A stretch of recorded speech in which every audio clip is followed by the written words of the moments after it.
Hi everyone, how you doing? Welcome to the live. We're streaming on YouTube and TikTok today. How are you guys doing? Thank you for liking the live. Hi Erica, Danity. Why are gas prices rising? Well, we're about to move into the springtime. Um, and we've lost two refineries in the United States in the last couple of weeks. That's putting upward pressure on prices. Hi Bobby, Solicito, how are you? Welcome everyone to the live. Hello Andre.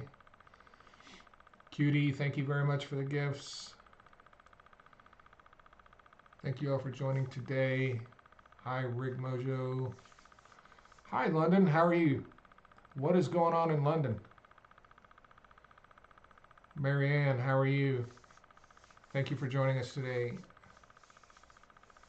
How devastating would losing a third refinery be? So that depends on where we lost it. If we lost another refinery in California right now, that would be really bad for Californians. They're already seeing gas prices 4.85 a gallon on an average. If they lose another refinery, if something happens, if there's a fire or something, depending on which refinery, that could be really bad. If one goes down somewhere else in the United States, it won't be as bad as it would be in California. But yeah, it really depends on where we lose it and how big of one we lose. If we lose another one in California, they're probably, depending on the size of it, right? I mean, even if they lose a small one, their average is probably going to be $7, and there'll be people paying $9, $10 a gallon, even if they lose a small one. So, hi Jill, how are you? Bring you in up here. Riley says it's still $5 by our house in California. Yeah. Ah. Hey Jill. Hello. Hello. How are you? I'm all right. How are you? Good. Good. Thank you for joining us today. I'm always here. I know. I just wanted to thank you for always being here. You're welcome. Is it true that Trump Gulf of America because Biden restrictions on Gulf of Mexico, or is it just vanity?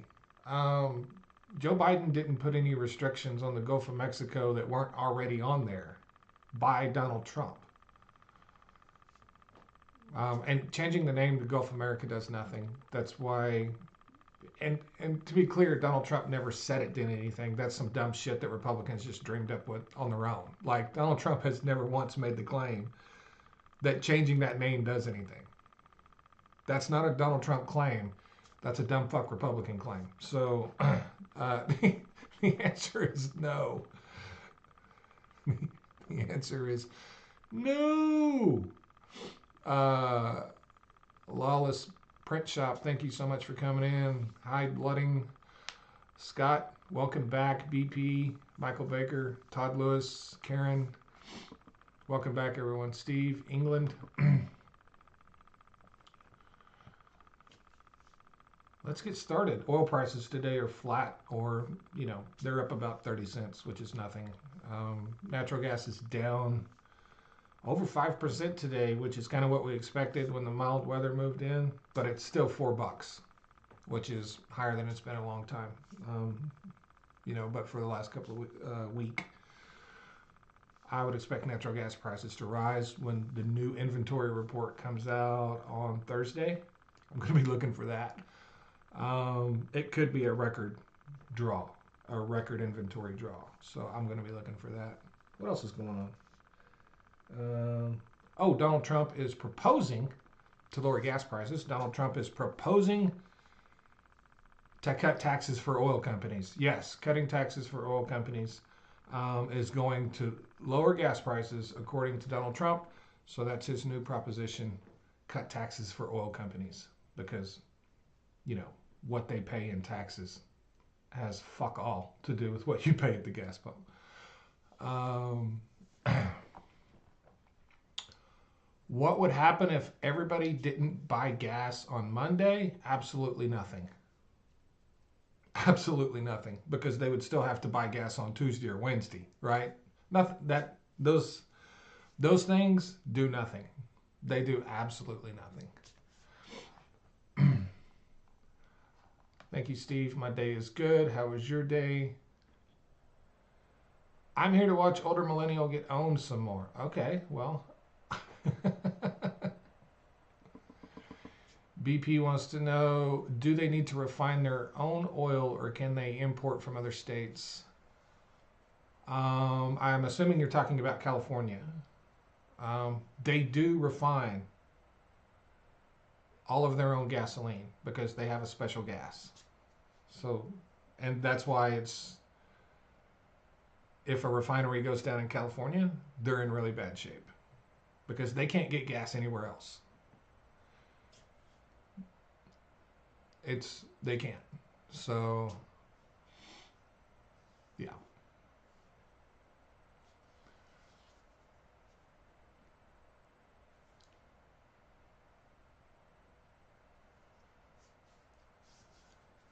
Brian says, would it not interrupt the supply chain? No, it wouldn't interrupt the supply chain. One, because only about 3% of the people would actually do it. If that, right? Two, but not buying gas on Monday has nothing to do with what happens on Tuesday and Wednesday and Thursday. Like, unless everyone's just not going to go to work and not do anything for an extended period of time, so nobody drives, but that still would not have really any effect.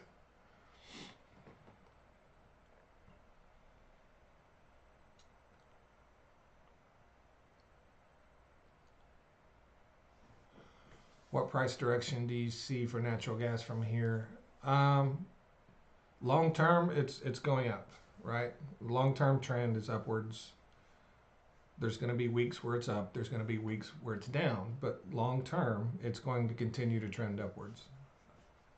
How mild of a spring we have, or how short or long of a spring we have, could affect it some. How hot the summer is going to affect it a lot. So, hi Nick. Corpus Christi is a big refinery and export area, especially natural gas, but all that takes a lot of water and we're running out. What would happen if Corpus was suddenly offline? I believe, don't quote me on this, but I believe Corpus, I think, is second to Houston. It's big. Corpus is big, right? If Corpus went offline, that would be huge.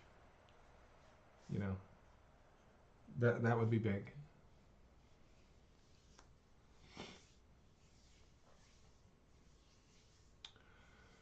Hi Roman, how are you?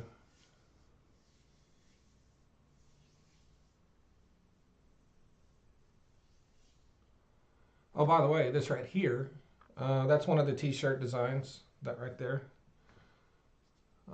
That's one of them. I'll put it up right there. This is Mr. Global. That's one of the T-shirt designs. Um, I've ordered some. I'm gonna try them out, test them out, make sure they're good before I make them available to people. And if they're not good, we're gonna change them, right? They'll be available. I'll have links on YouTube, and also they'll be available on TikTok as well, TikTok shop. So we'll see. Probably be a few days before they come in. And hi, Andrea, how are you? Bill, how are you? Bill says the additives added to California gas is a point of contention in their state legislature. A bill was put forth last week to relax the blend standard. I've been saying California needs to relax the blend standard for 3 years. And the thing is, they don't have to relax the entire standard across the state.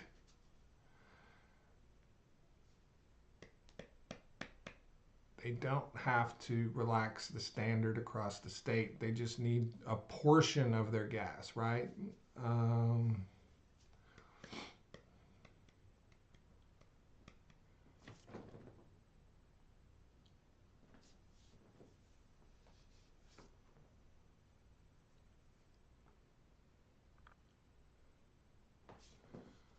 Is my scalp for sale? I mean, everything's for sale.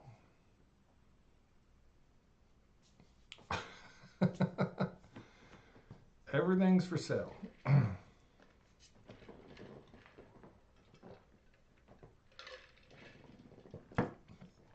But if you want that one, you're going to have to pay for it. I can tell you that right now. That is not going to be let go cheaply.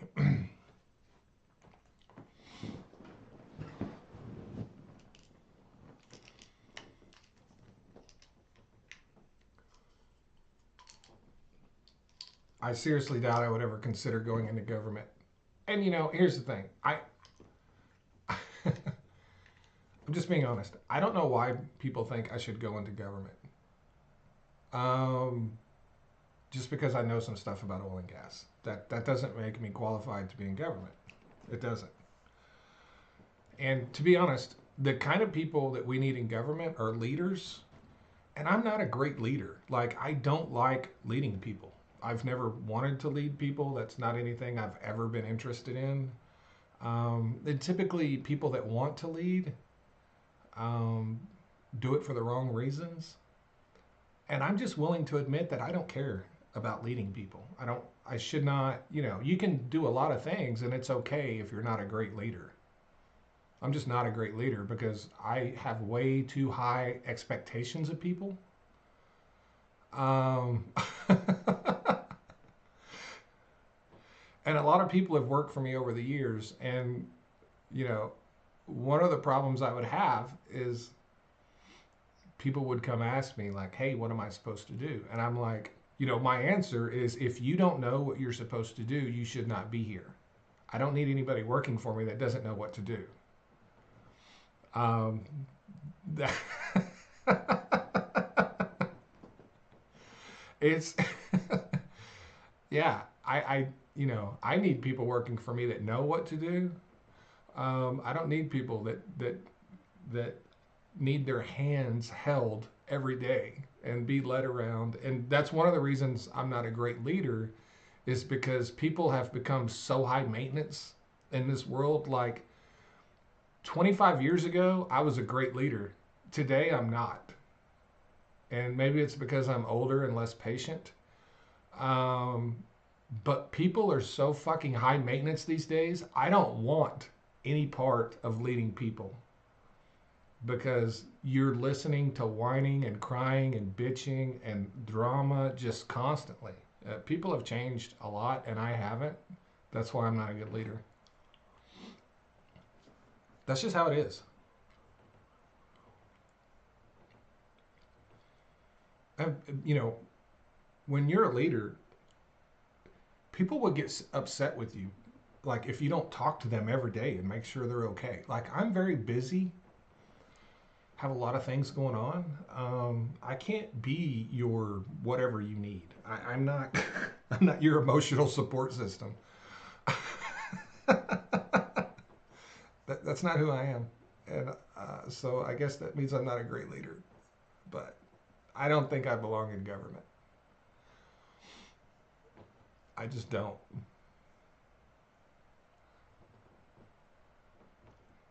It's the honesty. People are desperate for honesty. Yeah, I get that. People are desperate for honesty. But even on social media, people are desperate for honesty until you give them a dose of it, and then they fucking hate you. Yes, yes, it's true. They They want the hate you. honesty, but then, yeah, I can make content about something where I'm just laying out the facts. One of the things that I got a lot of heat for was in the last few days, I've made some content about the lawsuit between Energy Transfer and Greenpeace for what happened at Standing Rock with the Dakota Access Pipeline. I'm just explaining this lawsuit and basically how the law works, and I'm asking questions. I'm not giving, I'm not taking a side, I'm not giving opinions. I'm just explaining to people exactly what's happening. And I had so much outrage and hate from that, because what people expected from me was to make a piece of content blasting Energy Transfer and supporting Greenpeace. And, I could do that, but it wouldn't inform anybody on, it wouldn't inform anybody on the facts of the case or what's actually happening. If that's what you need, hell, anybody can give you that. Hell, Hawk can give you that. Tom Powell can give you that. That's not what I'm here for. I'm here to give you the facts of the case. My opinion on the matter makes absolutely no fucking difference. And, cut a lot of hate for that. That's typical, right? Bill, $5 coffee for Jill. Thank you so much, Bill. You are the man. Jill, you're going to be in coffee. You're going to have more coffee than you have Vaseline.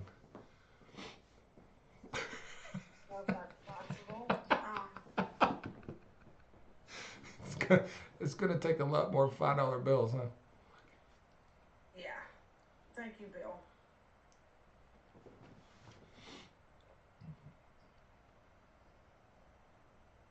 Yes, thank you so much, Bill.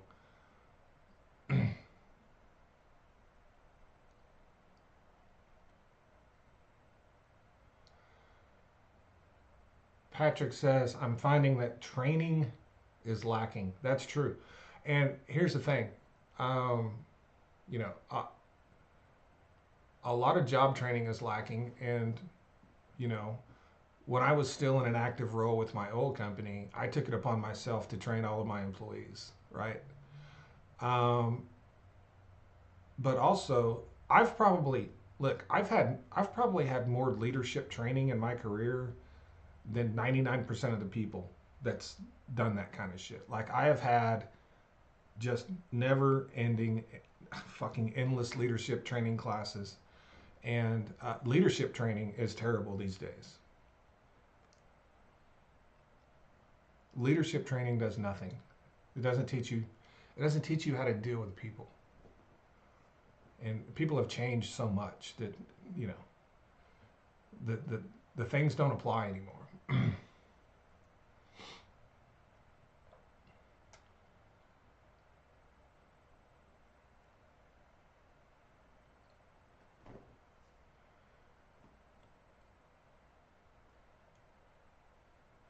What do you think of the National Energy Dominance Council by Trump? It's a complete waste of time, and they're not going to do anything. That's what I think of it.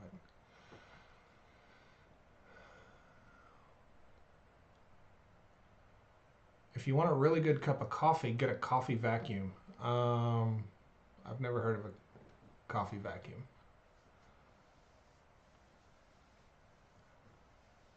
Did you hear that, Jill? You need a coffee vacuum. I've never heard of a coffee vacuum either. I would assume that a coffee vacuum would suck up all your coffee and you wouldn't have any.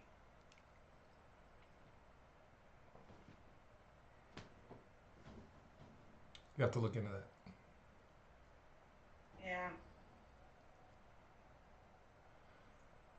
So what is the National Energy Dominance Council going to do? What are they going to do? They're supposed to look for a way for Donald Trump to overturn the drilling ban, which he supports, by the way, or supported when he instituted it. They're supposed to look for a way to approve LNG export terminals faster. That's basically the two things. They're not doing anything. They're not. That's nothing. It's politics. It's kind of like when he put the team together to find all the illegal votes in California, and then just a few months later, just like quietly disbanded it. It's the same thing. When World Wrestling Entertainment takes over the Department of Education, we're in major trouble. I know what a coffee vac is. You do? Yes. Yes, I do. I just didn't know I knew. Because I didn't know that was the name of them.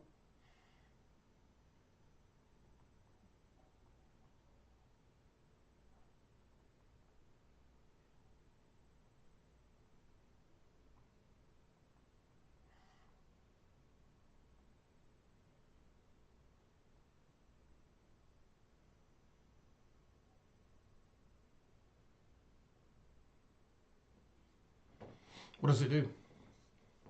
It's a, it's one of them coffee makers that has the top. You put the coffee in, and then it goes down into the pot. You know what I'm talking about? Sure, sure. You probably don't, but my mother had one.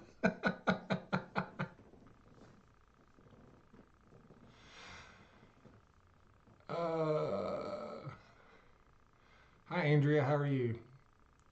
Andrea is listening to Macron patting Trump on the head like he's a good boy. Yeah.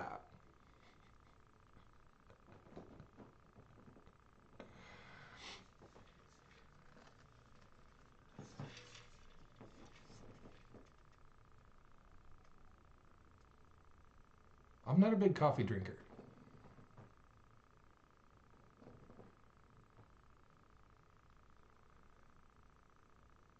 I thought it was a coffee press too until I looked it up. Um, yeah, hot liquids. Nah, I'll pass.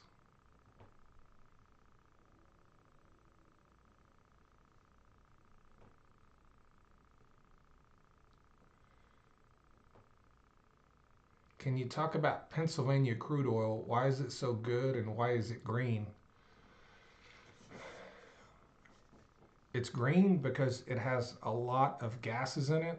It has a lot of butane in it, has a lot of ethane in it, has a lot of propane in it, and it's very light. But there's not very much oil in Pennsylvania. Pennsylvania is 99% natural gas and a very small amount of oil. But that's why it's green. It should, if it's also, if you hold it up in the sunlight, you might see like little gold flakes in it. But yeah, it's basically a gas cut with a very rich gas. That's why it's the color it is and looks the way it does. Nick says it's green because the Eagles won the Super Bowl. So 37 degrees in New Hampshire. That's pretty nice for New Hampshire. Hello, Pap. Pap says hi, Jill. Oh, thank you for that. Whatever that is. Thank you very much. Huh? I said hello, Pat. And it's 55 degrees here.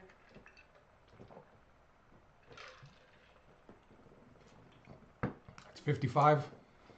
Yes. I think it's supposed to be like 70 today here.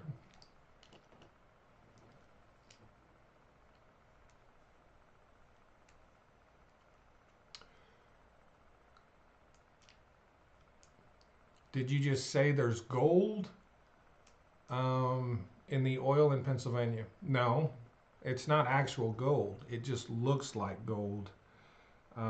There's little gold colored particulates in it, and the reason they look gold is when the sun shines through it. They light up gold. So when you look at it, it'll look like little gold flakes kind of floating around in there. But it's not. No, it's not actual gold. And if it was actual gold, the oil would still be worth significantly more than the gold. Mike Webb, thank you so much for your bronze membership. I really appreciate that.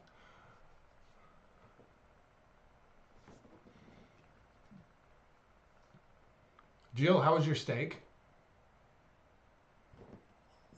It was delicious. It was good. Did you put A1 on it? No, no, I don't do that. Did you No. eat it well done? No. Did you use your fancy knives? Yes. Okay. Yes, I did.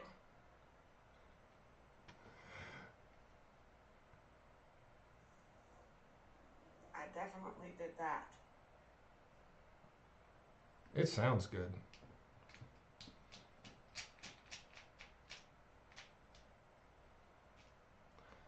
Brian says, okay, I thought that was odd. I'm a prospector. Yeah, it's not actual gold. But it does if you look at it. If you had it like in a little glass tube or jar or something, and you held it up to the sun, it would look like gold flakes in it. And a lot of people a lot of people have thought that it's actually gold, but it's not. Um, Thoughts on OU football 2026? Any regrets leaving the Big 12? I mean, I don't have any regrets for what OU did. um, I don't know. They're going to have to get better to compete in the SEC. Hi from London, Ontario, Canada. Hello, Joseph.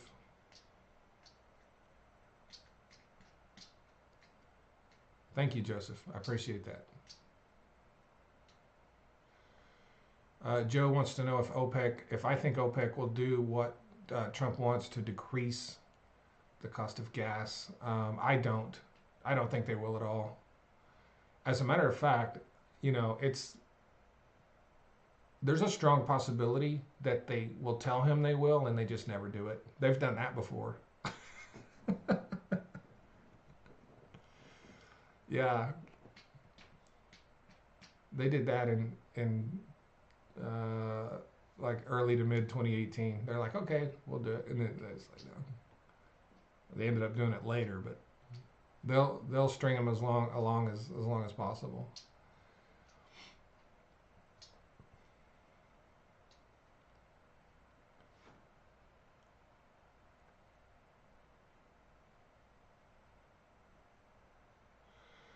Saska says, I've learned so much about potash with the tariff discussion. I found myself watching some potash videos because I honestly didn't know that much about it before.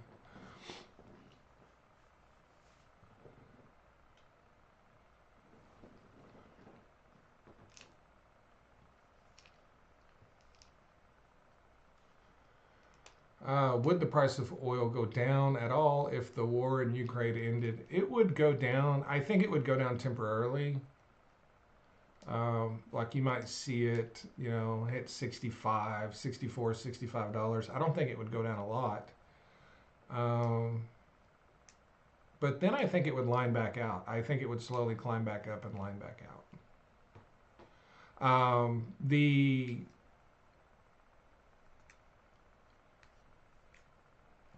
The Russians are not going to dump a lot of oil on the market and crash the price of oil after 3 years of selling it at a huge discount to avoid sanctions.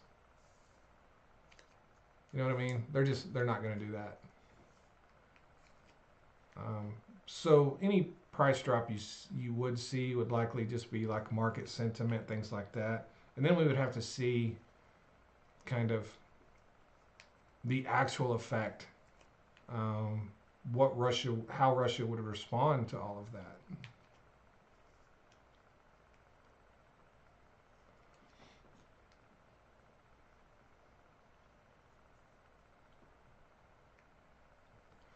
Real Bill, thank you so much for the membership gift for Jason. What is Russia giving up in this peace deal? Well, currently, the way I understand it, they would be giving up nothing. They would be coming out ahead.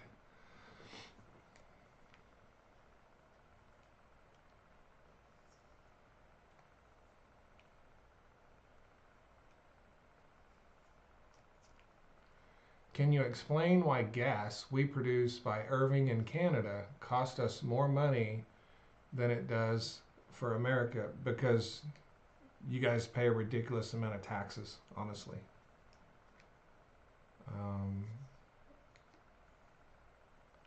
Yeah, a ridiculous amount of taxes. The cost for them to produce and all that is really not significantly greater than it is in the United States.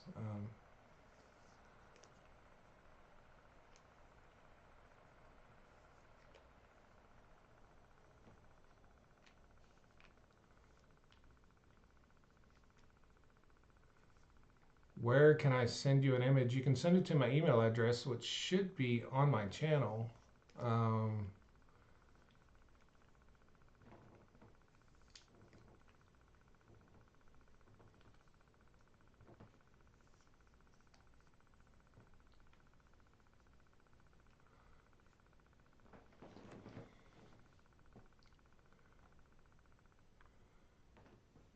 My husband paid over 100,000 in taxes, more in taxes than he made. Um, wow. Thank you, Ray Campbell, for the subscription.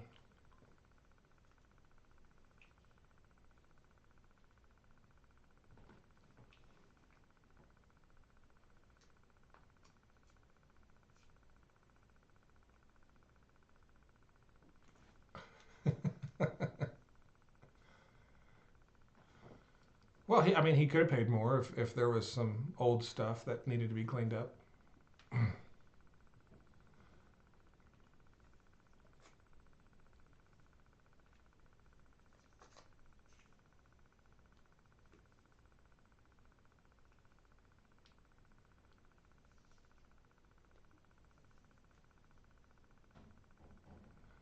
Oil and gas isn't so heavily subsidized by the Canadian Parliament as it is down here. That's true as well.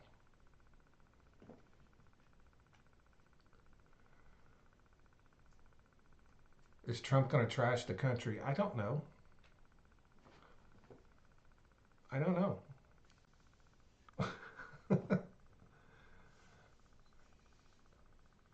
I guess we'll find out together.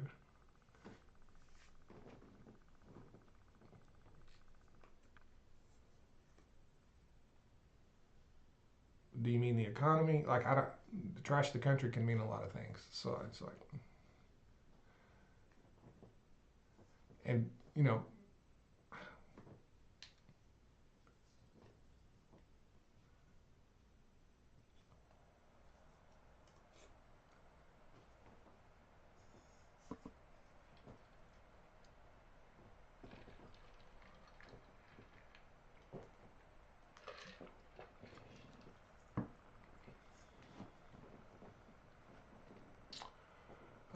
have I ever visited Canada? Yes, I have.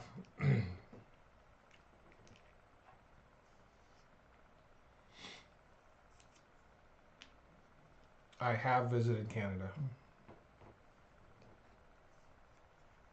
I was in Canada this last summer.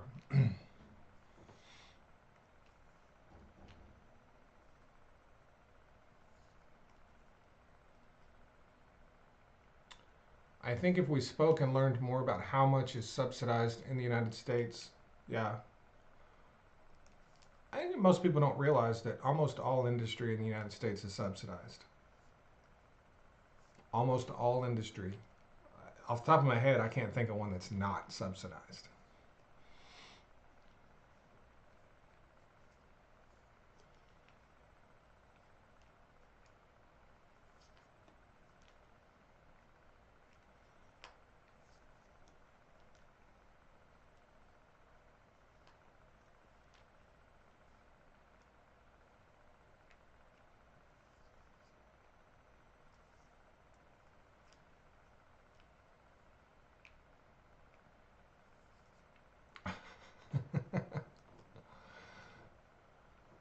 Mr. G, the grift continues. 1 ounce silver eagle in a Trump holder for $119.99. Silver at $32.34 an ounce. Yeah.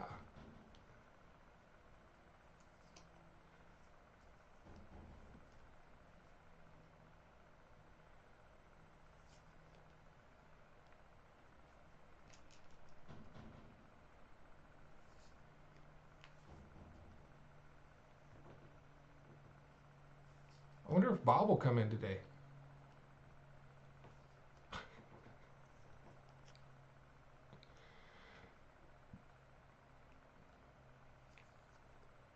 Mr. Global, what happened to that guy?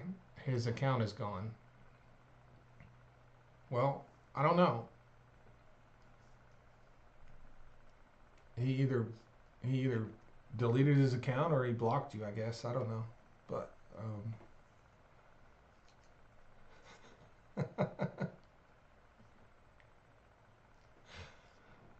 hi, Dying Breed. How are you? So I think what I think happened is that he was looking for his fame, right, and trying to get it off of you, and then he got it, but not in the way he wanted. Right.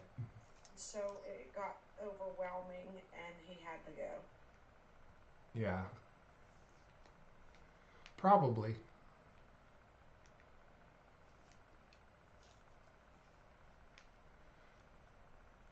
Yeah, that happens quite often.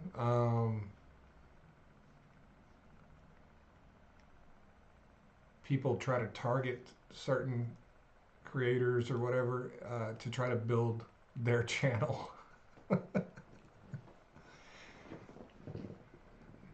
And that works, right? That does work. It just doesn't work when you do it to me. Um, if you're going to do that, you need to do that with with politics or something.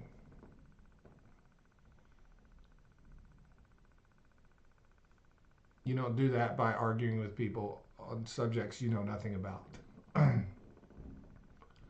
But in politics, it doesn't matter what anybody knows because, you know, it's just politics. Any idiot can argue politics, right? Wait a minute. What are you saying? Huh?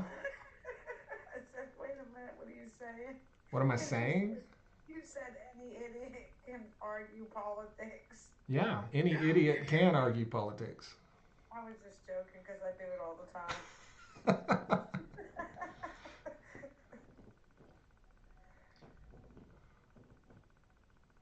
No, I mean, that doesn't mean that everyone that does it is an idiot. I'm just saying any idiot can. I know. I know. You don't have to know anything to get on the internet and argue politics with people. You don't even have to know anything about politics. You can just blurt random shit, you know. Um, I mean, most people in the media.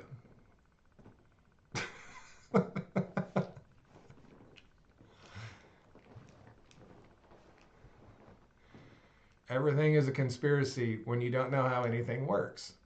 That's exactly right, Stepa.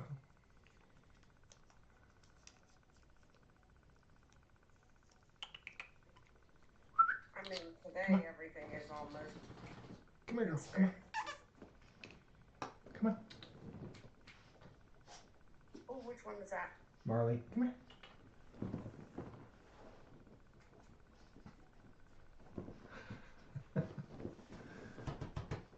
Oh, they're both in here. Marley Wilson. Why are you stretching? You been sleeping?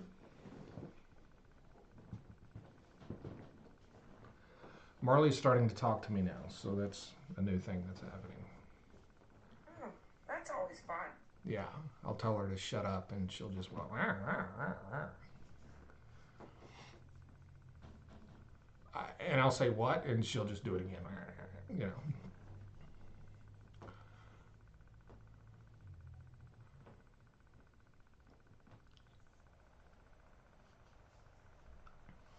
Uh, Wilson is a volleyball. No, Wilson was named after a volleyball.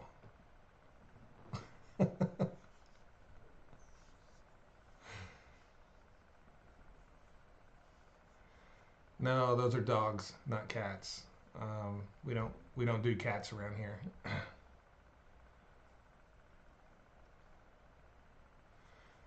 How is the demand for oil in the United States changing? Up, down, or stable? It's pretty stable. It's been pretty consistent, really, for about the last 20 years. Um, it's, or I should say, the demand for energy has been pretty consistent over the last 20 years. The global demand has increased quite a bit, but within the United States, it's stayed pretty level. And that's because even though we've added, um, 40 million people and 20 million homes and all of that to the country, energy efficiency has kept demand pretty flat.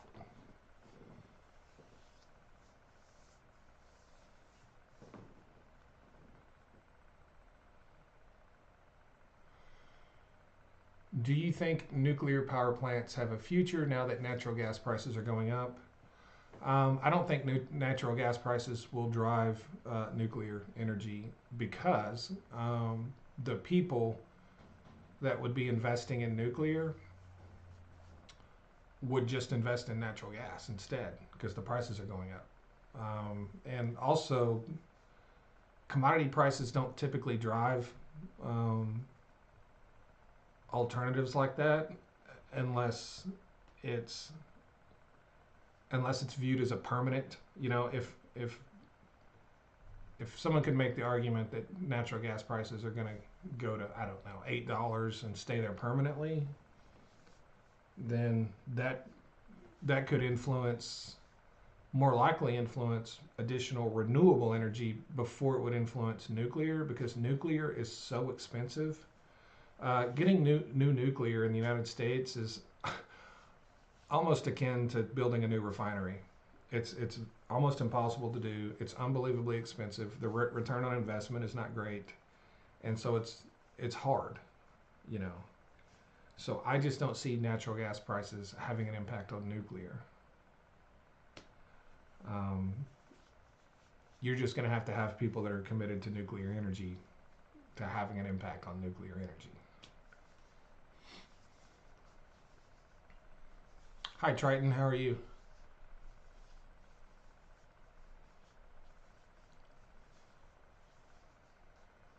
Tommy's going to a Tesla dealership later today to test drive an e-car live. Yeah, you could probably get one pretty cheap. Their sales are tanking.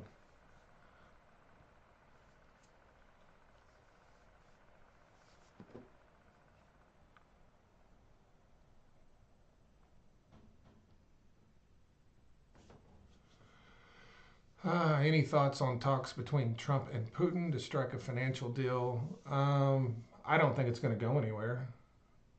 You know, I don't think it's going to go anywhere. I don't know how you strike a peace deal without the country that got invaded. I mean, the only way they could strike a peace deal is if the deal was just for Russia to leave Ukraine. And then, you know, Ukraine wouldn't need to be involved in that. But, you know, if the deal is anything other than Russia leaving, then that's, you know, the deal's not going to do anything.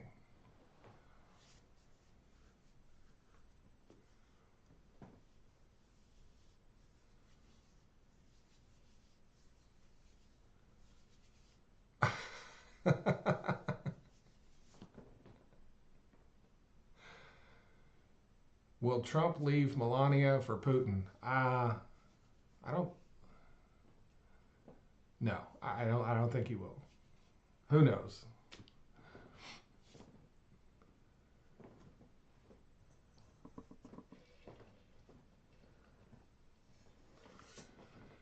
Yeah, Zelensky said he would step down if Ukraine became a NATO nation. That's not a thing that Russia would ever agree to, right? Russia would never agree to that.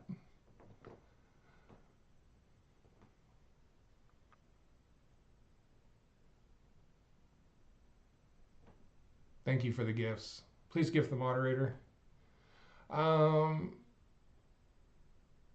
Yeah, Russia will never agree to that. It's not a thing.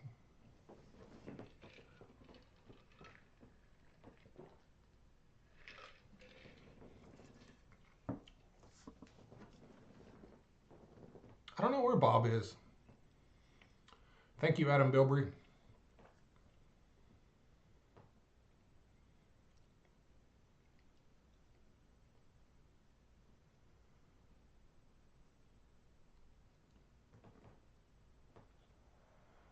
Zelensky was live a few minutes ago on YouTube. Wow.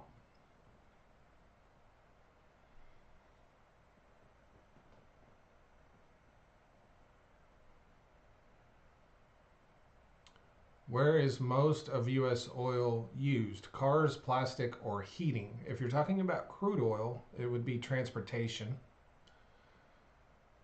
Most oil is used in transportation.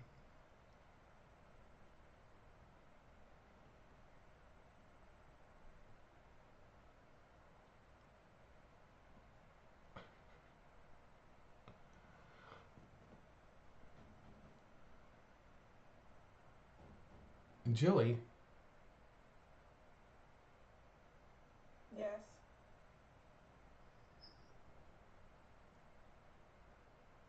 do you have anything to say? I don't.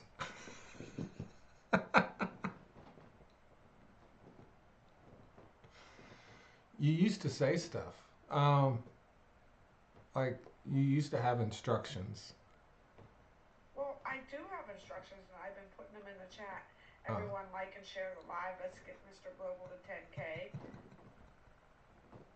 Um, if you feel your comments are being lost in the chat, head over to YouTube. Chat slower.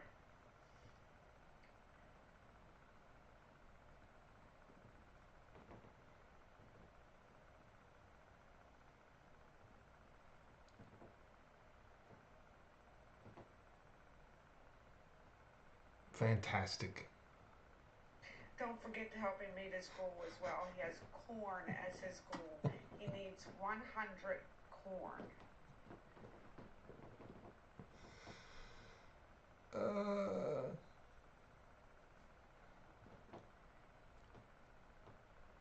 Jill's a pro mod. I am. I am. You're a pro Yeah. mod. Yeah, you are. Jill is the perennial moderator on social media. I don't know about that. Yeah, you are. It's okay. Just accept it. I don't want to accept it.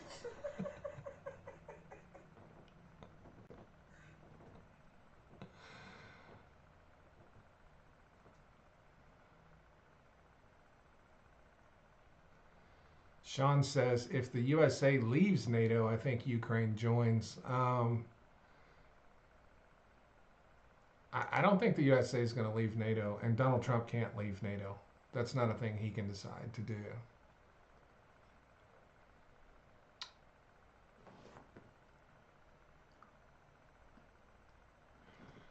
If you were Ukraine and targeting Russian gas and oil sector, what would you hit?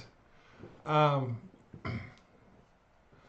well, Russia's a very large country, and I'm not fully um, up to speed on Ukrainians' capabilities.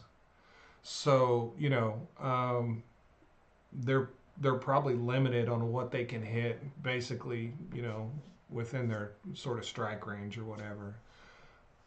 Pipeline stations, which they recently hit one.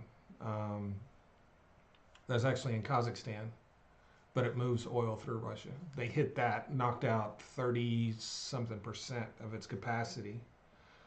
And um, the thing about certain pipeline stations, so there's certain things in the country that you can hit that have outside interests connected to them. And what I mean, like um, the pipeline that they recently hit, that was 50% owned by Chevron. Lukoil owns a percentage of it, and someone else owns a percentage of it. But the important part about targeting that is that with the sanctions in place, those companies, those organizations that own it can't repair it. If you hit state owned targets in Russia, then the state can repair them and put them back online. As soon as that pipeline was hit, Russia came out and said it's going to be up to those companies to repair that. We're not. And then the companies were like, well, we're not repairing it because they would face consequences from the sanctions. So to me, anything you can hit that is not state owned should be the highest priority. And then you can just anything within your range that is state owned, refineries, right? That's what I would be targeting. Sean Garner, thank you so much for the silver membership. I really appreciate that.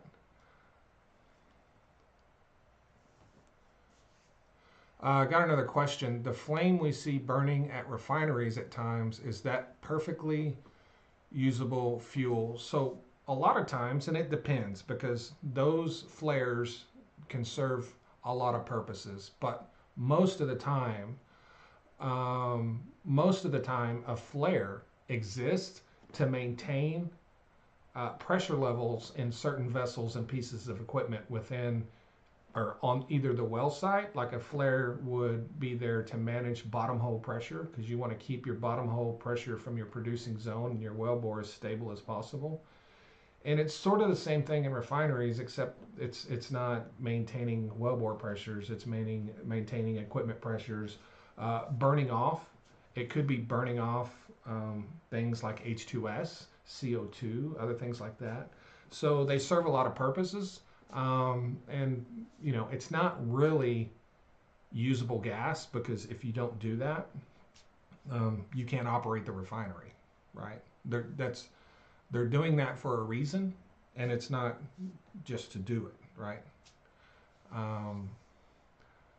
Michael says Ukraine has hit half of Russia's refineries. Is that true?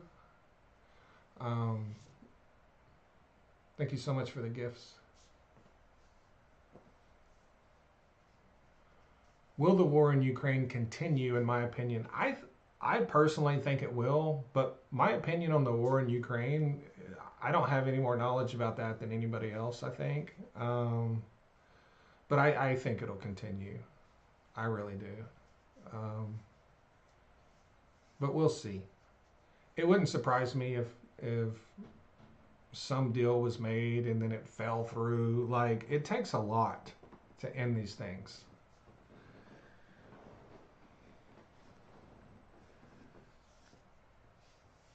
And honestly, I wouldn't be totally shocked if something happened to push it, more towards its end. I just, from what I know about it, I don't see it ending.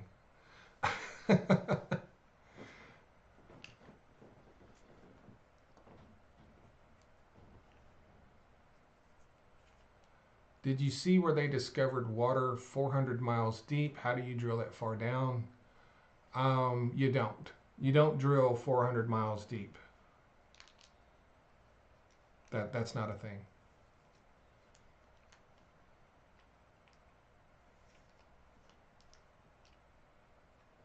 Yeah, that's not a thing.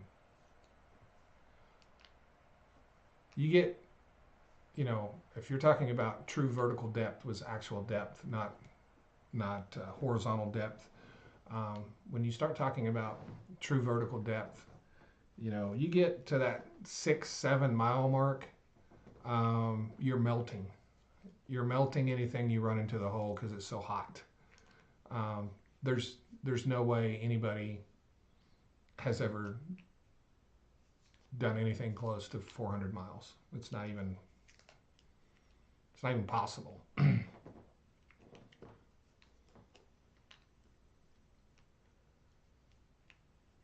Thank you, J Rock. I appreciate that.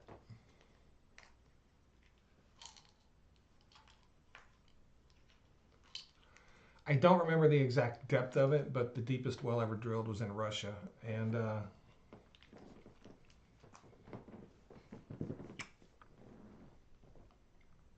I can't remember if they got to 40,000. I don't think they got to 40. I think it was 35 or something like that.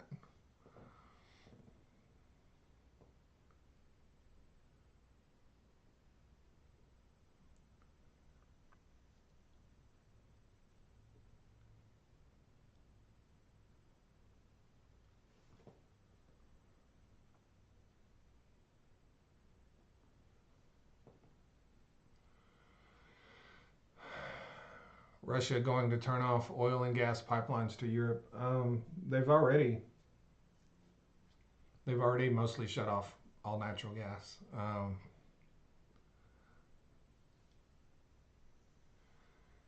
Is it hot down there? Yes, it's very hot. It's very hot.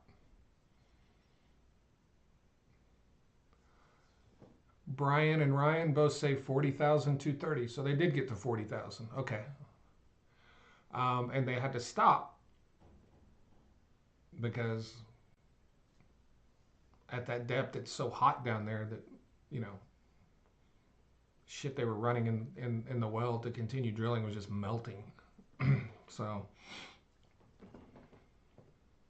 Are you saying they drilled all the way to hell? No, no, You sure? I'm sure. Yeah. They had to be close to hell then.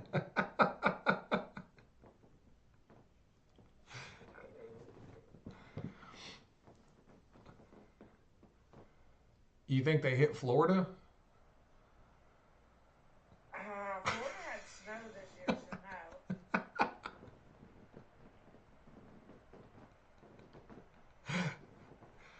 no. They drilled down to Florida, and yeah, I don't think hell is deeper than 400 miles. Why even say that? It's about 400 miles. they they got to 40,000 feet, not 400 miles. I know somebody said it in the chat. Oh, okay.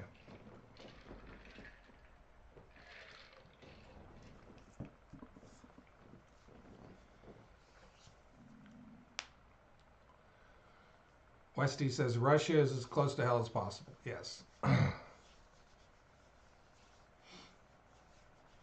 That is true. Knights says the only metals that can withstand those temperatures and pressures are tungsten base, very expensive, very heavy. Tungsten based stuff is extremely heavy and also super, super, super expensive. Ryan says hell is 666 miles, Jill. I'm gonna agree with him. I'm gonna go with that because I think that's probably correct. Is the U.S. self-sufficient in all types of oils it uses? No, it's not self-sufficient in heavy oils. Who supplies? Mostly Canada and Mexico.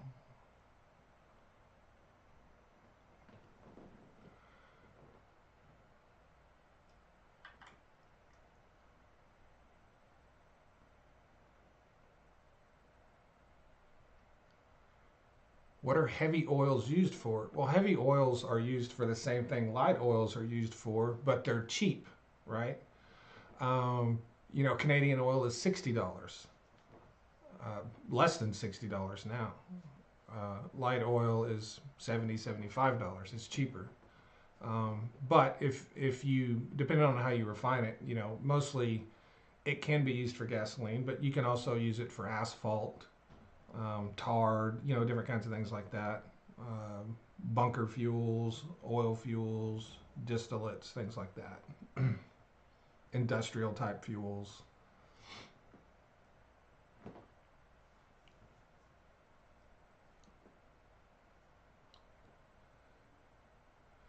Well, it is cooler, Mary. If you get down to a certain depth, it actually is cooler, especially if you do it in the summertime. Because you have moisture and shade, and think of a cavern where it's, I don't know, 65, 60 degrees year round in a cavern. But you know you get down 20,000 feet or deeper, you're looking at running into more and more and more extreme temperatures.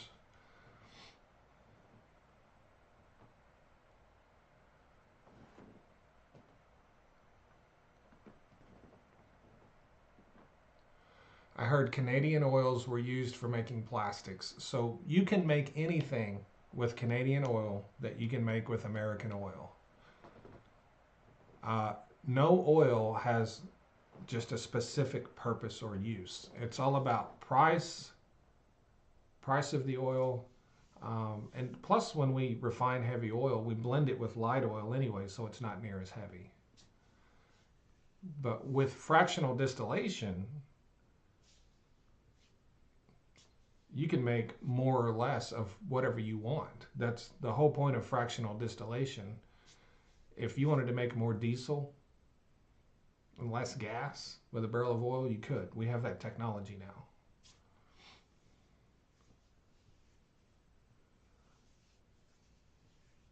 So when we talk about how much gas or diesel or whatever comes from a barrel of oil, that's generally speaking, right? Canadian oil is more polite. That is true.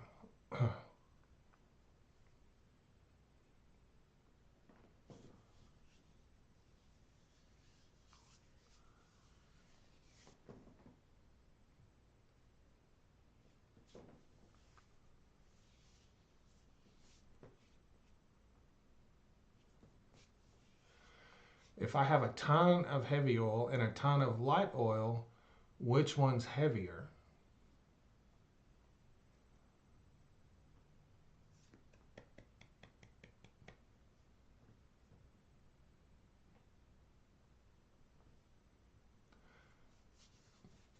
If you have a ton of light oil, you would have more oil, more volume, right?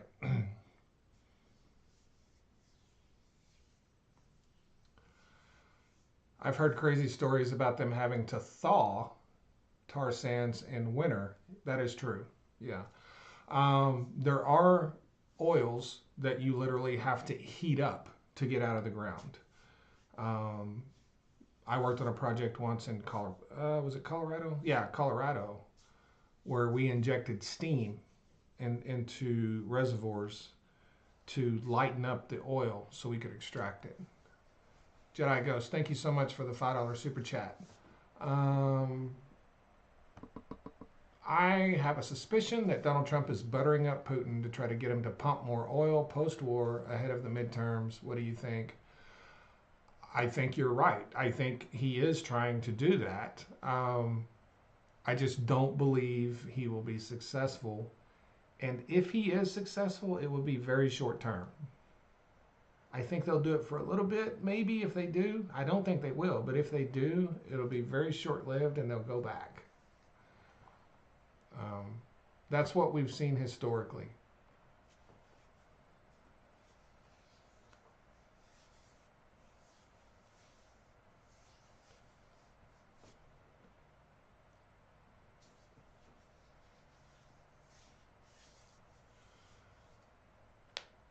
Why does Venezuela not produce more oil given their reserves? Venezuela has very nasty oil, it's very corrosive, and they have sanctions on them which prevent a lot of their capabilities. It takes a ton of investment to produce oil in Venezuela. Chevron has invested billions of dollars in Venezuela. One of the reasons that Joe Biden allowed Venezuela to produce more oil for 6 months was because lobbyists that work for Chevron went to the Biden administration and was like, hey, we got like $4 or $5 billion invested down there, and we lost it all because of these sanctions. And so he was giving them a bit of a break. But all of that infrastructure has been sitting there, and like I said, it's very corrosive. So a lot of their oil and gas infrastructure has just rotted, right? So even if Venezuela wanted to get back, full steam into producing oil, it would take massive investments because they have to rebuild a lot of their infrastructure to do it. Here comes the damn puzzle.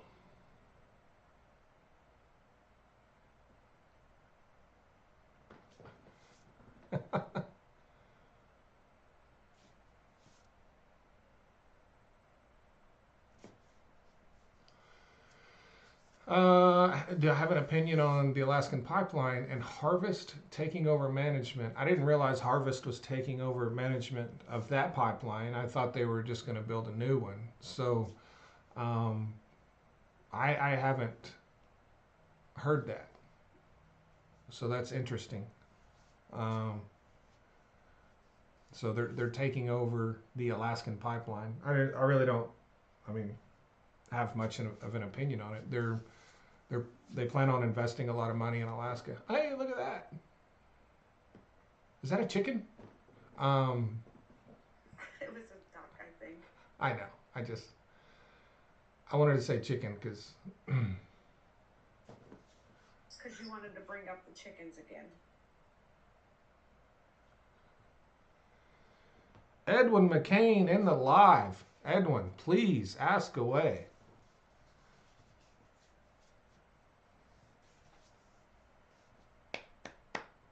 Thank you for hopping in, Edwin McCain. You're going to come in here and sing us a song? By the way, folks, Edwin McCain just released a new album that's out, and he's on tour. So if you're an Edwin McCain fan, right? Edwin McCain's got a lot of Gen Xers right here. Go support Edwin McCain. Go buy his new album.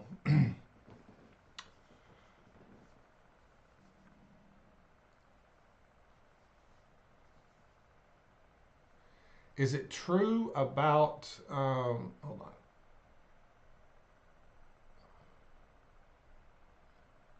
Is it true about the oil companies buying the patents for the carburetors? No, Edwin, that is not true.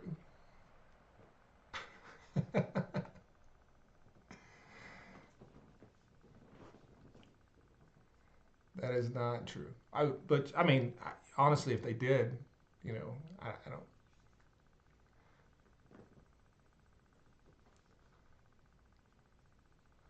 Big fan of Edwin McCain. If you don't follow Edwin McCain, I like his TikTok. I like Edwin McCain's channel. He's always doing funny stuff with his kid. Funny guy, lighthearted. Go follow Edwin. He's great. I follow Edwin. Yeah, I've been following Edwin for a long time. Edwin wrote me a song once for because I went to my childhood home and it had been torn down and replaced with a dollar store. It was great. Like I laughed my ass off.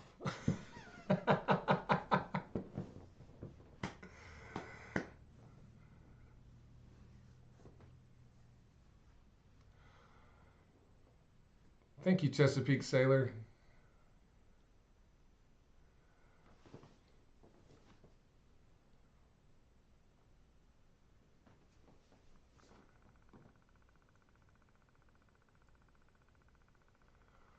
What kind of oil makes the best motor oil? Actually, it doesn't matter.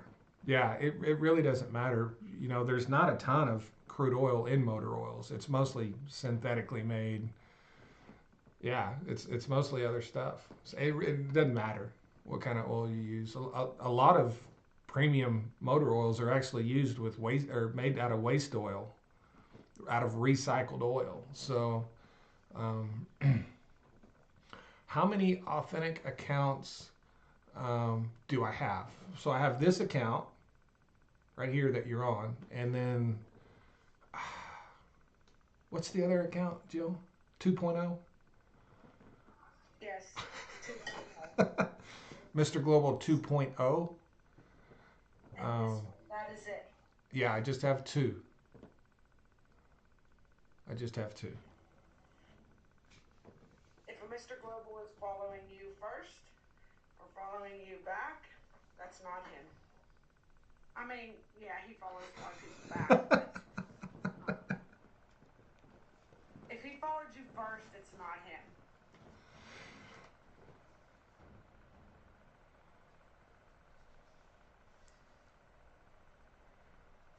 The chicken story was bad, but the hamster foot found under the couch had me shook.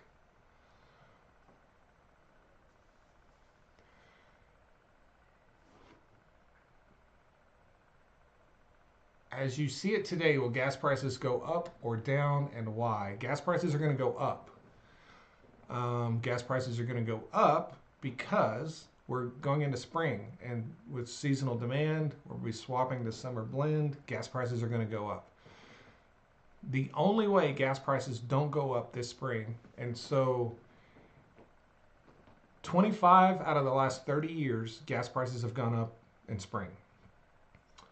The only time the 5 years gas prices have not increased during spring is if we were in either a global oil crash or a global recession. So unless that occurs between now and spring, gas prices are going to go up. And that's not to say it couldn't happen, because we could absolutely see some kind of crash, especially if Donald Trump gets other countries to flood the market, or, you know, who knows what can happen. But short of something crazy like that happening, gas prices are going to go up. 1,000%. You can write it down, take a picture. It's going to happen.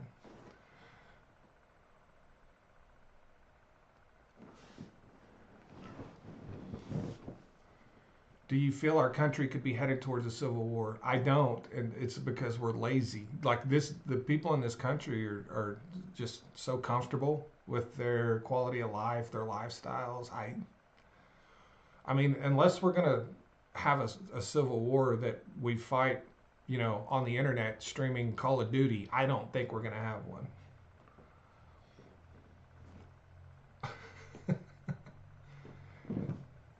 And if that happens, stay away from Jill because she's a Call of Duty beast. Don't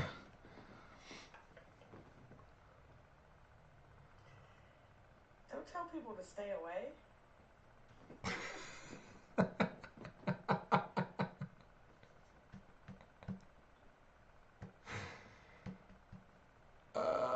I'm sorry, Jill.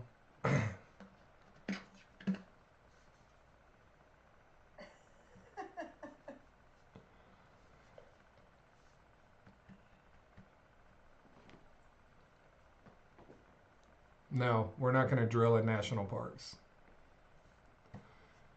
Has anybody gone to the store and tried to buy a sponge? Crazy expensive. No, I haven't. I haven't tried to buy a sponge. Have you tried to buy a sponge, Jilly? Not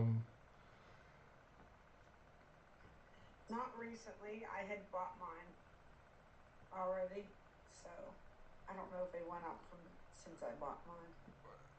It appears we're experiencing massive sponge inflation in the United States. Great. What's new? Great question, Mary. If motor oil is synthetic, why does the oil change place charge more for synthetic oil? Is that a waste of time? Because you have synthetic blends and then you have a full synthetic, right? There's basically a couple of levels of synthetic when it comes to motor oils. Synthetic blends are cheaper because they're a lot less synthetic. They don't have the durability of a full synthetic motor oil. So they're not all equally synthetic.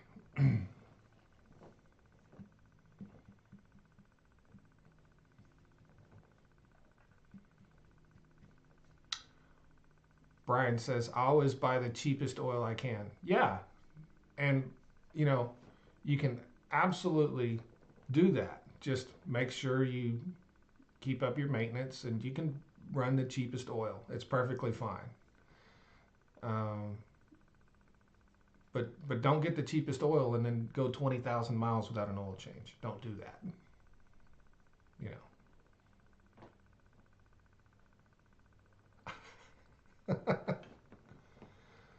What is sponge inflation? It's when the price of sponges increases. And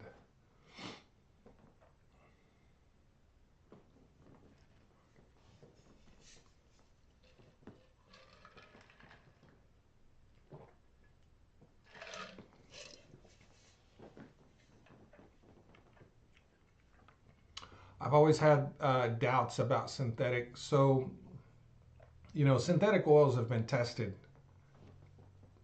a million times. A full synthetic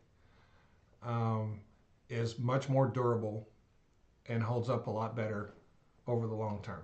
There's no doubt about it. What's the difference between OW20 and 5W30? So your first number is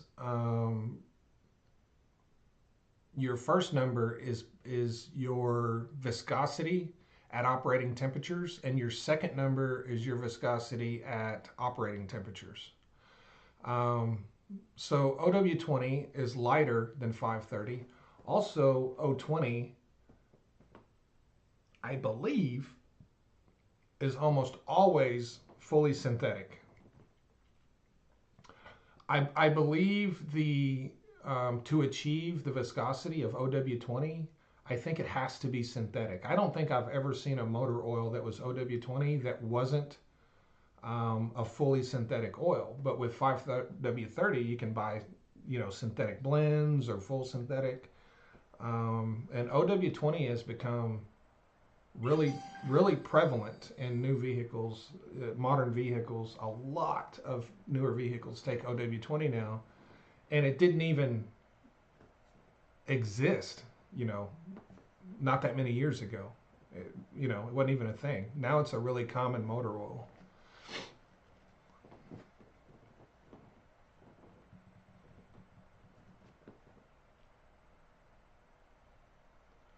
Thank you for the gifts, everyone. Please don't forget to gift the moderator. Do you worry about an outside attack on our energy sources? I mean, I don't. I don't, but I mean, it doesn't mean I shouldn't.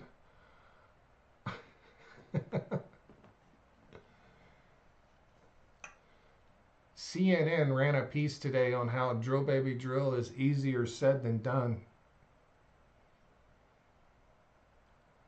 I've been running that piece for 2 years.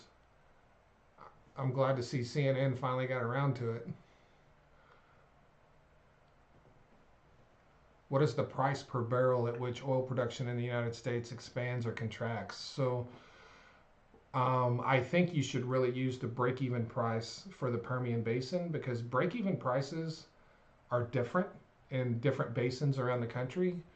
But considering that the Permian Basin produces basically half of all of the oil production in the United States, and considering that all of the oil production increases in the United States over the last 15 years have come directly from the Permian Basin, I think you would need to use the break-even cost in the Permian Basin, which, depending on who you ask, has increased. How much has it increased? Some of the lower numbers are $60, and some of the higher numbers are closer to 70. Either way you look at it, right now we're very close to that number. So, you know, an additional, from where we are, an additional, you could say 10% drop in prices would start a big slowdown in drilling activity. Hi, Elizabeth. Thank you for coming in. I saw a call comment by Mr. Global, and I thought it was interesting, so I thought I would pop in and see what he's about. Thank you. Thank you for coming in, Elizabeth.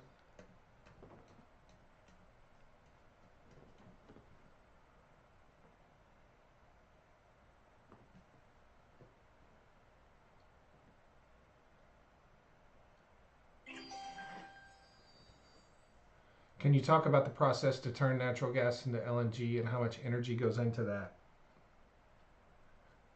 So to turn natural gas into LNG, you got to cool it to like 260 degrees below Fahrenheit. And they actually use natural gas in that process. So, they cool it down 260 degrees below Fahrenheit. It turns into a liquid. And the LNG ships that it's stored on, that transports it, also uses the LNG on the ship to continue that cooling process. The amount of energy it takes to do that, I don't know in BTUs. I don't know how much energy that is. I can tell you it's a lot.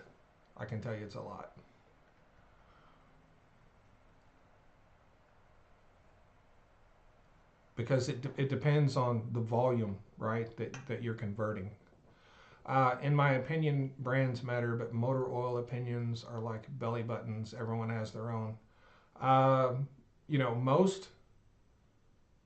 Most of your sort of historic brands of motor oils are pretty much the exact same formula. It's pretty much the same stuff. As a matter of fact, there's several brands that are the exact same thing. They just have a different brand name on them.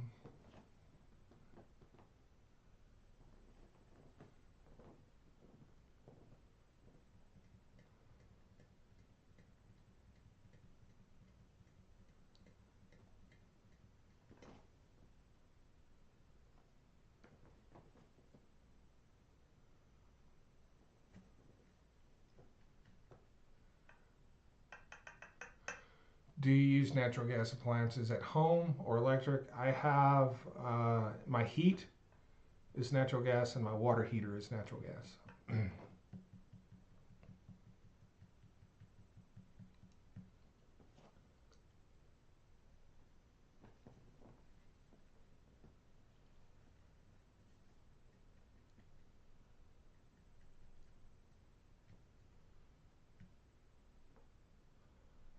So, for instance, if you go to a Napa auto parts store and you buy Napa branded oil, it's just Valvoline. It it's Valvoline.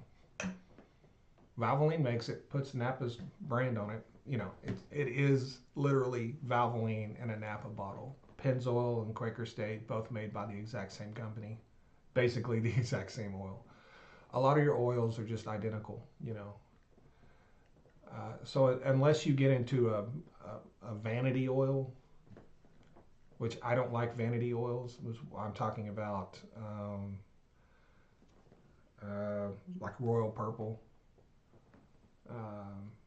AMS oil, you know, some of those vanity oils, which I think are ridiculous.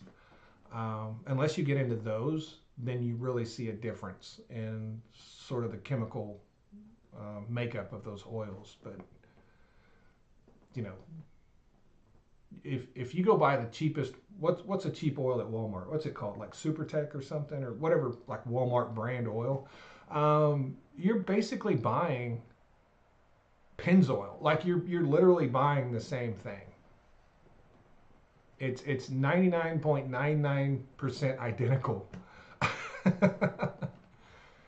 And that's why it's perfectly fine to just buy cheap oil, because you're not paying for a brand. You're not paying for to feel better about what you bought. You know, if you're buying something that makes you feel better about what you bought, then you paid for that. You paid for that feeling, right? Because there's some brand attached to that made you feel good about making that purchase. You just paid for feeling better. You didn't pay for better oil.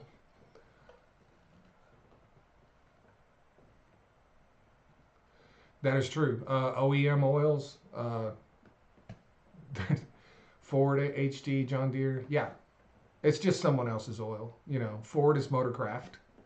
Ford is Motorcraft oil.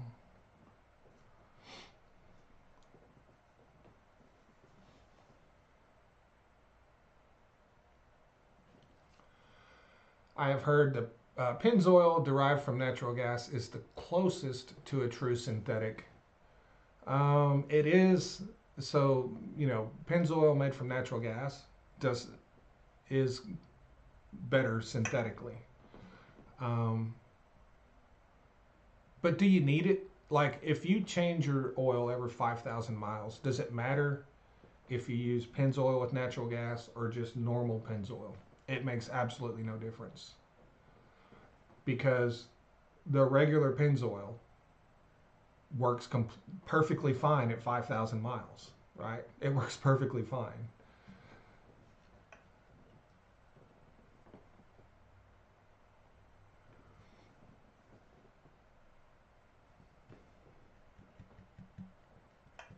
Thank you for coming in, Elizabeth.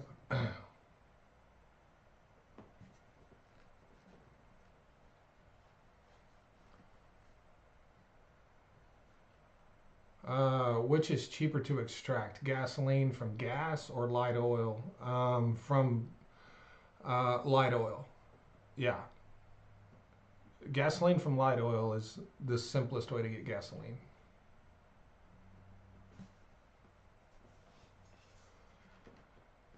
Thank you for the tiny diny, Martin.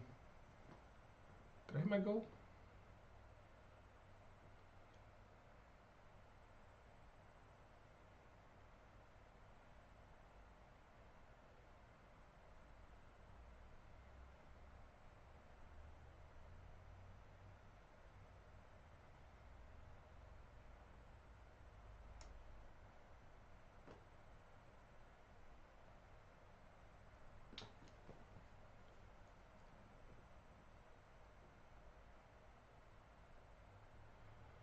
What is 10-pound gas? I've never heard of 10-pound gas. Gas is not 10 pounds. So that may be a term that's used around where you live or something. I've never heard of 10-pound gas.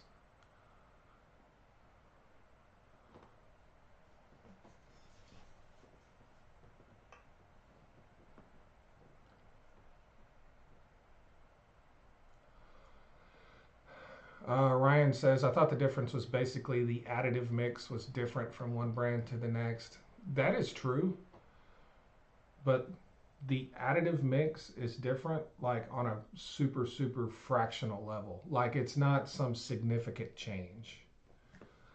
Um, that's why it's just almost all the exact same crap. Like, that is correct. It's like buying generic products at the grocery store.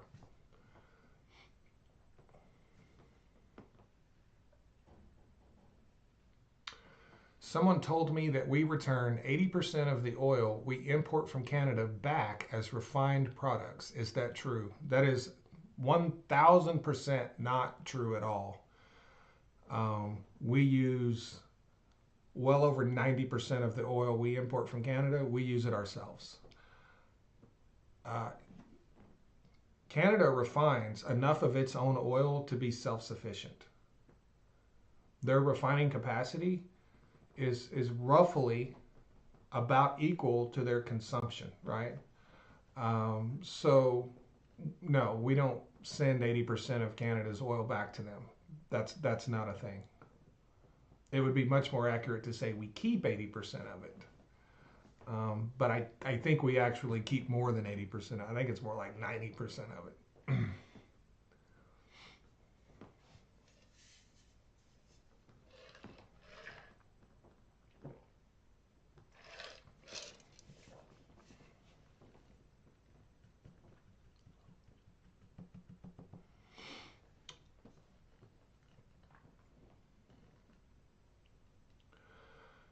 Don't they talk about fuel in pounds and aviation? Well, they do, but it's not, you know, it's it's using a weight as like, 100 pounds of gas equals how many gallons, right? It's not called 10-pound gas, right? So especially aviation fuel is lighter than regular gasoline. So, but they do say we have X amount of pounds or tons of gasoline, right? On this plane, on a 747, holds X amount of tons of gasoline or jet fuel. But that's pretty common in a lot of places around the world. The United States, we use gallons. A lot of places around the world measures large quantities of fuels in metric tons. When they talk about, if in Russia, how much oil does Russia produce? In Russia, they would say this many metric tons, right? Whereas over here, we just say this however many barrels, right? We would say 10 million barrels. They would say whatever the equivalent would be in metric tons. That's just how they say it. So,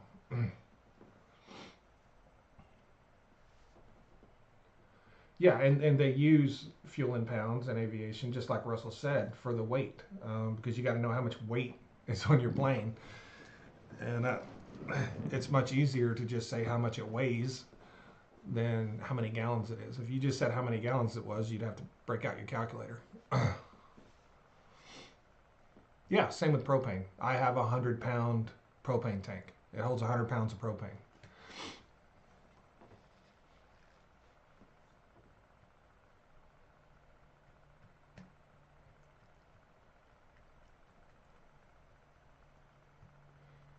Is the scarcity of oil a myth, and is it intentionally limited to keep prices high? The scarcity of oil is a myth, but the scarcity of oil does not impact prices. And that's the whole crazy part about that, conspiracy theory that, you know, we say there's this scarcity of oil to keep prices high. If we have 50 years worth of oil left, and we actually have much more than that, but let's just say it was 50 years, how would that impact the price today if we had 50 years of it left, right? It wouldn't. It wouldn't impact the price of it at all. So the scarcity doesn't matter when they're looking at how much we have in inventory and how much demand we have and how much we're producing a day. How much total oil is left on the entire planet makes absolutely no difference to commodities traders. Now, if they came out and said, hey, we have 5 years worth of oil left, then we could start having that conversation. You know, oh, we have 3 years worth of oil left. Yeah, we can have that conversation then. But when you have more than 50 years of oil left, the scarcity of it doesn't matter. You're not paying for something because it may go away in 75 years, right? If that was a year, 3 years, yeah. 5 years, yeah. Even five. You might be paying a premium for it then, you know.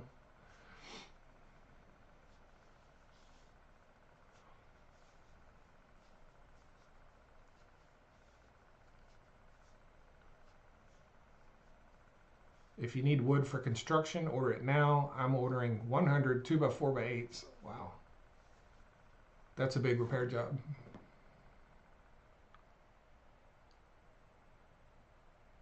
Hi, Sib. How are you?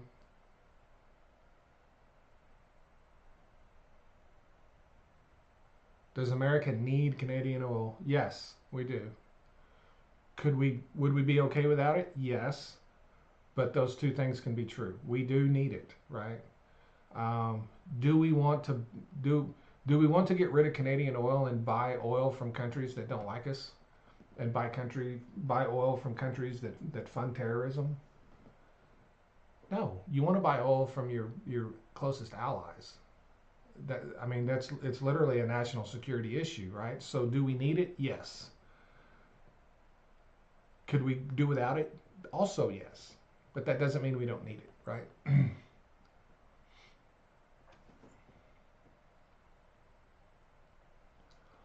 I saw a meme saying Trump already filled the reserves. Yeah, that's that's the dumbest shit I've ever heard.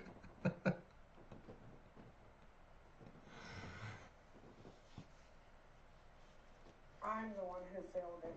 Did you do that? Yes, it was me. Don't let people fool you. It was not Trump. Okay, if it's a complete impossibility because we can't fill it up that fast. But had we filled the strategic reserve in the last 30 days, um, oil would probably be about $110 a barrel right now. That's how much oil we would have taken off of the global market and taken out of the supply chain. Yeah, oil would have skyrocketed if we filled up the strategic reserve in 30 days. I don't believe we've. Um, I think we put. I think we did put 3 million barrels of oil in the strategic reserve a couple of weeks ago, but that was actually done under the Biden administration. They ordered it under the Biden administration. To my knowledge, Donald Trump has not, and the Department of Energy has not done anything regarding putting oil in the strategic reserve. There's nothing been announced by the Department of Energy that they're soliciting for purchases.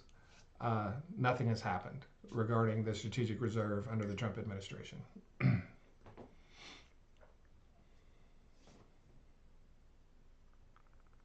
you think they're just not allowed to announce it? I'm sorry. I would think they would announce it if they did something. I was just saying that because he said the health department can't announce the bird flu. Oh, yeah. I forgot about that.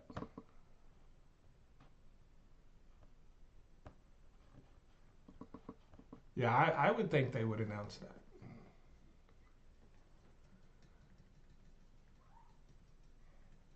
Bye, Bill.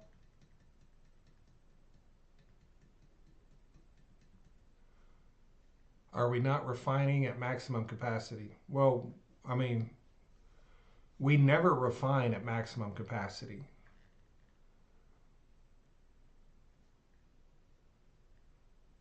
We never refine at maximum capacity.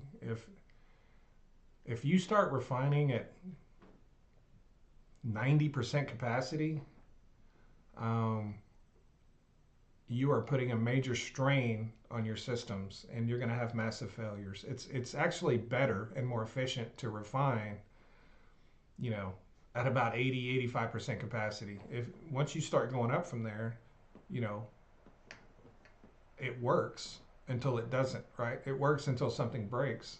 The process becomes very inefficient. You're using a ton of energy.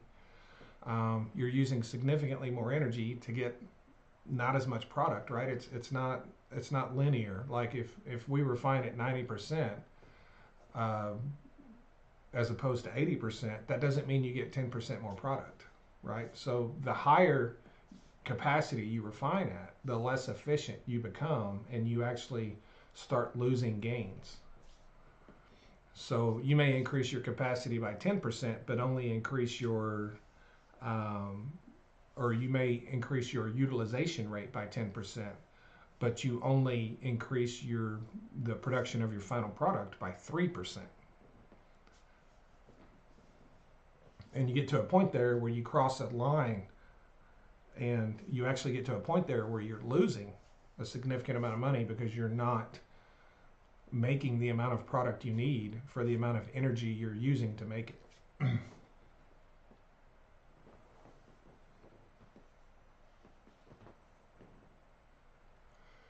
Do you believe Trump can produce more oil than Biden did? Well, I believe that Trump will produce more oil than Biden did, but he will not increase production as much as Biden did. We're only expected to increase production by about 100,000 barrels a day this year. And to put that in contrast, last year we increased it by almost 400,000 barrels a day, and the year before we increased it by about a million. Donald Trump's not going to come anywhere close to that. But we're already producing at record numbers as Donald Trump takes office. So, we only have to slightly, the most smallest amount of increase would be an increase technically. But as far as growth in production, he will not.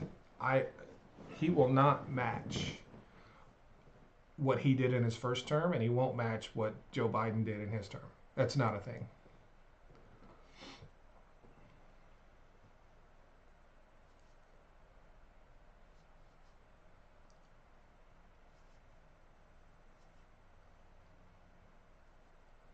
And oil companies have been telling us for quite some time that they're basically producing at the highest level they want to produce at.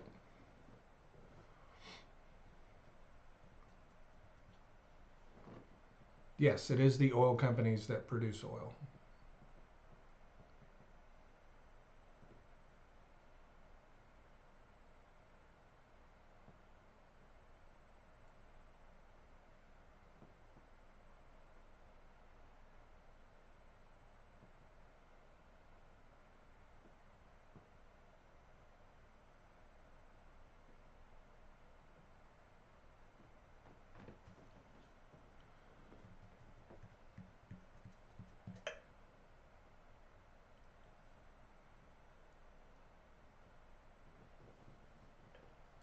Thank you so much, Charles.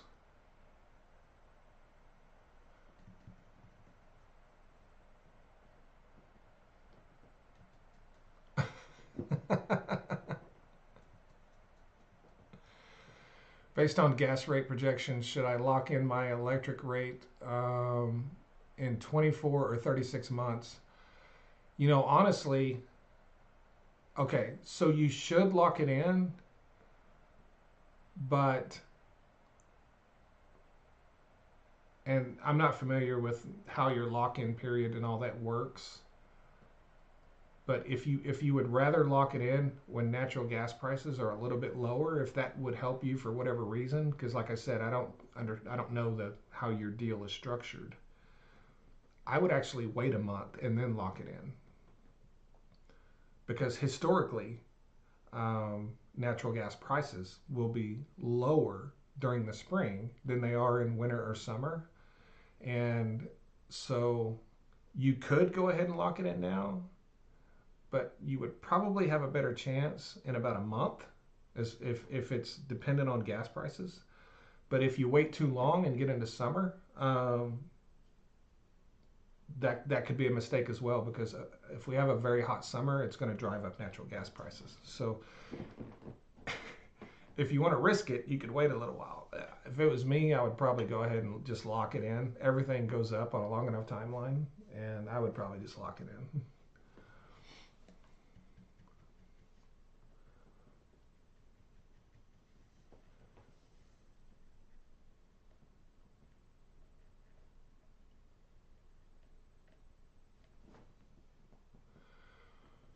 Will the green transition make oil a history soon, or it's over? That is no. That's way over exaggerated. Way over exaggerated. Even with all of the plans the Biden administration had in place, they were still projecting the United States producing the same amount of oil by 2050 that we are today. They were still projecting in 25 years from now to be producing the same thing they're today. So no, transition's not going to have. That's going to be a very long time.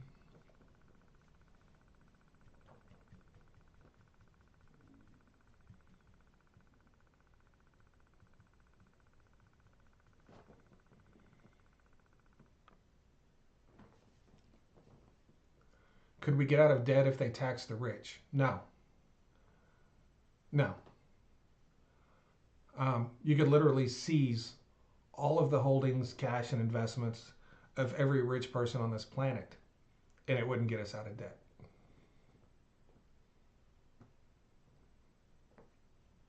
It just wouldn't. I mean, they got a lot of money, but they don't have that much money.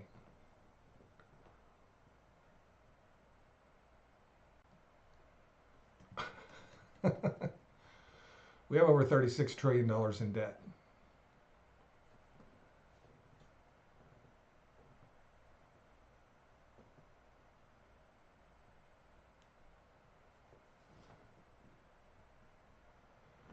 $36 trillion in debt.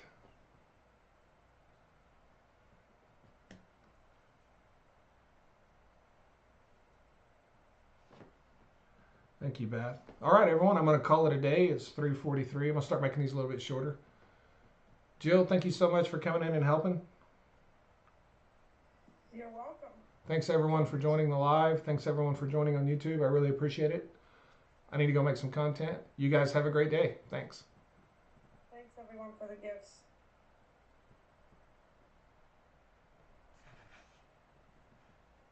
Thank you, guys.